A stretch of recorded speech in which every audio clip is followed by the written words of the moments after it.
Asia কাপকে সামনে রেখে বাংলাদেশের বোলিং, ব্যাটিং, ফিল্ডিংয়ের সব সমস্যার সমাধান দিলেন জুলিয়ান উড। জুলিয়ান উড স্পষ্টভাবে বলেছেন বাংলাদেশ দল এখন প্রস্তুত। বাংলাদেশ দলের এখন ওপেনিং অনেকটা শক্তিশালী হয়েছে।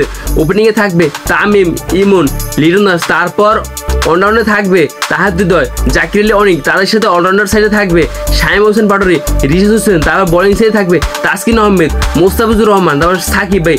বর্তমানে বাংলাদেশের বোলিংটা অনেকটা শক্তিশালী হয়েছে। তাসকিন আহমেদ ভাই সবসময় ফাস্ট বোলার করে থাকে। তাসকিন আহমেদের বলের গতির সামনে কিন্তু দাঁড়াতে পারে না। অপরদিকে দেখুন আমাদের বর্তমানে আছে শামীম হোসেন পাটোয়ারি। শামীম হোসেন পাটোয়ারিকে নিয়ে আমাদের খুব কাজ করতে হবে, তাহলে আমাদের ফিনিশিংটা আরও ভালো হবে। তারপর দেখুন জাকির আলী অনিক ভাই, তিনি ভাই সেরা ফিনিশার, এমনটাই বলেছেন জুলিয়ান উড। জুলিয়ান উড এই বর্তমানে জাকির আলী অনিককে নিয়ে প্রচুর কাজ করতেছে।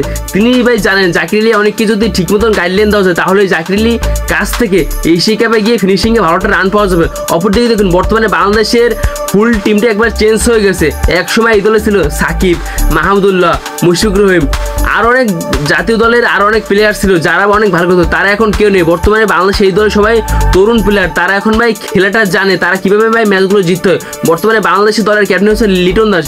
লিটন দাসের অধিনায়কে ভাই দলটা একেবারে পরিবর্তন হয়েছে। আমাদের সামনে এশিয়া কাপে আমাদের ফুল ফিটনেস দিয়ে মাঠে নামতে হবে। জানি আমরা প্রতিপক্ষকে ভালো একটা টার্গেট দিয়ে আমরা জানি তাদের সাথে বল করতে হবে। অপরদিকে দেখুন আমাদের এখন তামিম এবং ইমনকে নিয়ে কাজ করতে হবে, তাহলে তাদের কাছ থেকে ওপেনিংয়ে ভালোটা পার্টনারশিপ পাওয়া যাবে। এমনটাই বলছে জুলিয়ান উড। জুলিয়ান উড দেখুন আমাদের বর্তমানে বাংলাদেশ টিম নিয়ে অনেক কাজ করতে হচ্ছে। জানি আমাদের এই বাংলাদেশ টিমটা এবার এশিয়া কাপে গিয়ে সফলতার একটা মুখ দেখতে পারে। বর্তমানে দেখুন আমাদের জাতীয় কোনো কাপ নাই, আমরা কোনো ঘরোয়া কোনো টুর্নামেন্টও ভালো করি না। এখন সেই ধারাবাহিকতা আর আমাদের জানতে না থাকে, সেটার জন্য এখন কাজ করতে জুলিয়ান উড। জুলিয়ান উড বলে এবার এশিয়া কাপে গিয়ে বাংলাদেশ ভালো একটা কিছু করবে।